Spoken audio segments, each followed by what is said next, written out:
శ్రీమాత్రే నమ. జయ గురు దత్తాత్రేయ నమ. ఈ వీడియోలో మనం మకర రాశి వారికి ఫిబ్రవరి 15 నుంచి 21 మధ్యలో జరగబోయే వార ఫలాలు పరిశీలించినప్పుడు మకర రాశి వారికి ఈ వార ప్రారంభంలో రాశి అందే కుజగ్రహం ఉచ్చ స్థితిలో మంచి రుచిక మహాపురుష యోగం అనే పంచమహాపురుష యోగంలో ఉండడం వలన జాతకుడు సమర్థవంతంగా ధైర్యంగా రాజసిక లక్షణాలు కలిగి ఉండి ఎటువంటి సమస్యనైనా ధైర్యంగా ఎదుర్కొనే ప్రయత్నం చేస్తూ ఉంటాడు. తనలో ఉన్నటువంటి కాన్ఫిడెన్స్ పెరుగుతూ ఉంటుంది. ఒక విధంగా ధనం సులువుగా సంపాదించే ప్రయత్నం జరుగుతూ ఉంటుంది. కొంత కొత్త మిత్రులు ఏర్పడుతూ ఉంటారు. ఒక పోలీస్ డిపార్ట్మెంట్లో కానీ, రియల్ ఎస్టేట్ రంగంలో ఉన్న వాళ్ళు కానీ, ఏదో రాజకీయ రంగంలో ఉన్నటువంటి పలుకుబడి కలిగినటువంటి మిత్రులు ఏర్పడుతూ ఉంటారు. వారి యొక్క సహాయ సహకారాలతో జాతకుడు కొన్ని కొత్త పథకాలు అమలు చేయడం కానీ ప్రవేశపెట్టడం కానీ జరుగుతూ ఉంటుంది. చతుర్థాధిపతిగా కుజుడు రాశి అందు ఉండడం వల్ల రియల్ ఎస్టేట్ రంగంలో ఉన్న వాళ్ళకి ఇది చాలా బాగా అనుకూలిస్తూ ఉంటుంది. మీరు ఈ సమయంలో ఎటువంటి డీల్ చేసినా కూడా అది చాలా క్విక్గా సెటిల్మెంట్ అవుతుంది. అంటే మీరు కూడా తొందరగా నిర్ణయం తీసుకొని ఆ ప్రయత్నాన్ని అక్కడికక్కడ సెటిల్ చేయడం వల్ల చాలా వ్యవహారాలు ఇమీడియట్గా సెటిల్ అవుతుంటాయి.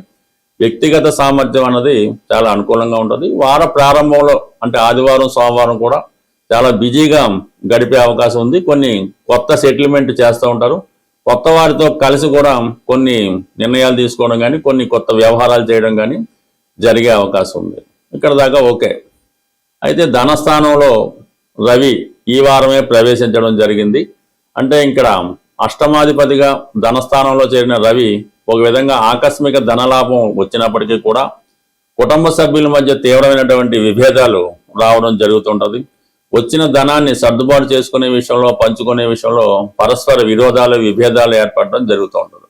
ఇది ఇలా ఉండగా కుటుంబంలో ఒకరికంటే ముఖ్యంగా మీ తండ్రి గారికి కానీ మీ కుటుంబంలో ఎవరికన్నా సడన్గా అనారోగ్య సమస్య రావడం వల్ల కొంత ఆందోళనకరమైన పరిస్థితులు ఏర్పడుతూ ఉంటాయి. ఈ సమయంలోనే మీ కుటుంబ సభ్యుల యొక్క అసలు వారి యొక్క ఉద్దేశం వారి యొక్క నిజస్వరూపం మీకు అర్థం అవడం జరుగుతూ ఉంటుంది. కుటుంబంలో స్త్రీల మధ్య విపరీతమైనటువంటి అభిప్రాయ భేదాలు రావడం జరుగుతూ ఉంటుంది. ఒక స్వార్థపూరితమైనటువంటి స్త్రీ మీ కుటుంబంలో ప్రవేశించడం వల్ల దానివల్ల మొత్తం కుటుంబ పరిస్థితులు అంతా కూడా ఇబ్బందిగా తారుమారుగా అవుతూ ఉంటాయి. మీ కుటుంబ సభ్యుల మధ్య విభేదాలు పెట్టి కొంత చికాకులు కూడా రావడం జరుగుతుంటుంది.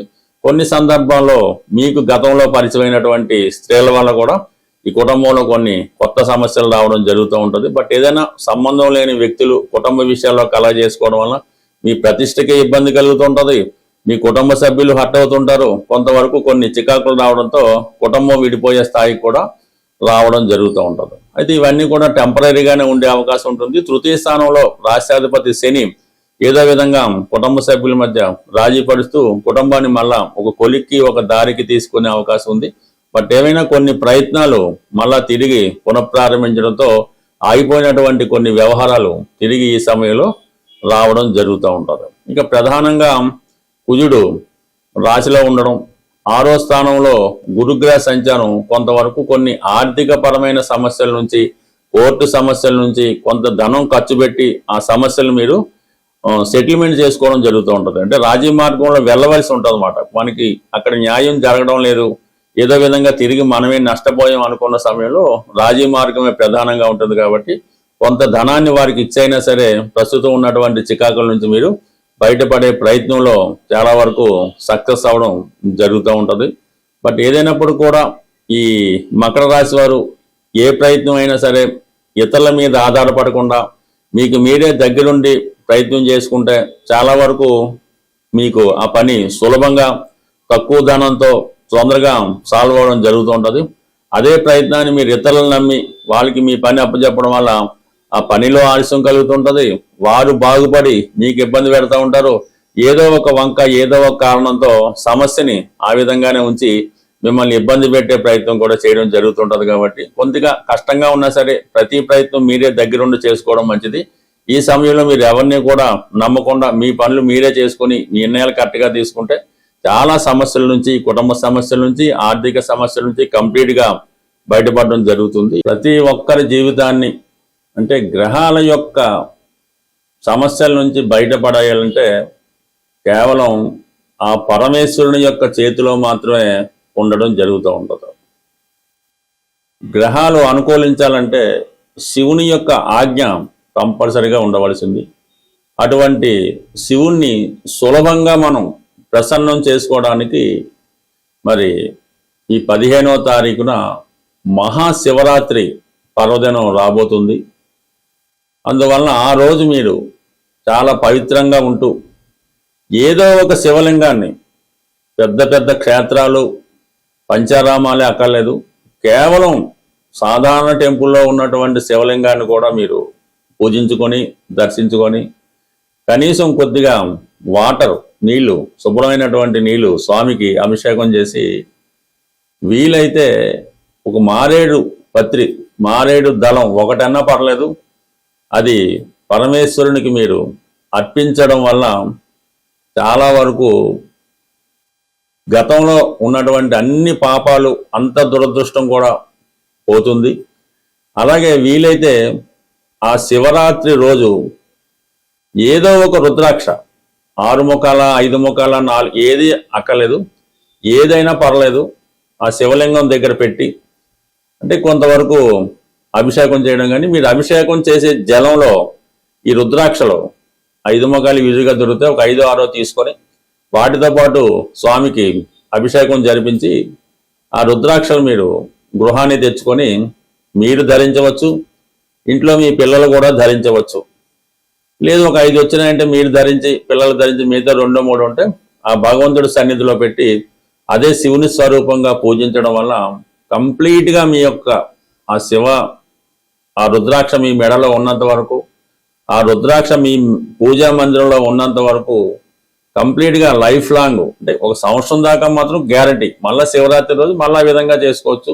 ఈ విధంగా సింపుల్ రెమెడీ మీరు చేయడం వల్ల కంప్లీట్గా మీరు ఇప్పుడున్నటువంటి ఈతి సమస్యల నుంచి, ఆర్థిక బాధల నుంచి, ఎటువంటి సమస్య అయినా, వివాహం కానీ ఏదన్నా పరిష్కారం అవుతుంది. అయితే పర్టికులర్గా ఎవరైతే వివాహం జరగడం లేదో వాళ్ళు ఈ శివరాత్రి రోజు పంచదారతో ఒక 3 కిలోల పంచదార, 300 గ్రాముల పంచదారతో శివుడికి అభిషేకం చేయడం వల్ల కంప్లీట్గా మీకు తొందరలోనే వివాహం అన్నది జరిగే అవకాశం ఉన్నది. అలాగే అనారోగ్య సమస్యలతో బాధపడుతున్న వారు ఆవు సంబంధించినటువంటి పెరుగు, ఆవు పెరుగు బాగా చిలికి ఆవు పెరుగు తయారు చేసి ఒక 3 లీటర్లో 2 లీటర్లో ఆవు పెరుగుతో, మజ్జిగతో, పెరుగు కూడా ఓకే, అభిషేకం చేయడం వల్ల అనారోగ్య సమస్యల నుంచి బయటపడడం జరుగుతూ ఉంటుంది. మంచి గాత్రం కావాలన్నా, ధనయోగం కలగాలన్నా తేనెతో అభిషేకం చేయవలసి ఉంటుంది.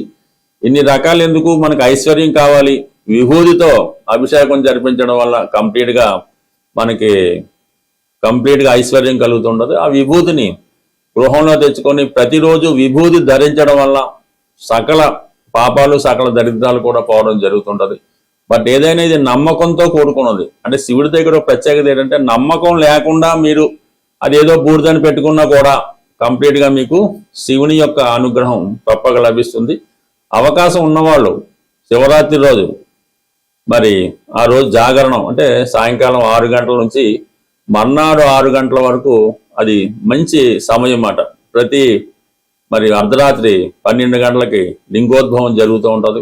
ఆ సమయంలో చిన్న శివలింగం అయినా మీ గృహంలో పెట్టుకొని అర్ధరాత్రి 12 గంటలు దాటిన తర్వాత ఆ శివునికి తేనెతోనో, పాలతోనో, పంచామృతాలతోనో, పళ్ళ రసాలతోనో అభిషేకం మీ చేతులతో మీరు ఏ మంత్రాలు అక్కర్లేదు స్వయంగా చేసుకోవడం వల్ల కంప్లీట్గా మీకు ఆ స్వామి యొక్క అనుగ్రహం లభించే అవకాశం ఉంది. ఎవరికి ఏ విధంగా అవకాశం ఉంటే ఆ విధంగా శివరాత్రి మాత్రం కంపల్సరీగా చేసుకుంటే మీ యొక్క సకల ఇబ్బందులు తొలగిపోయే అవకాశం ఉంది.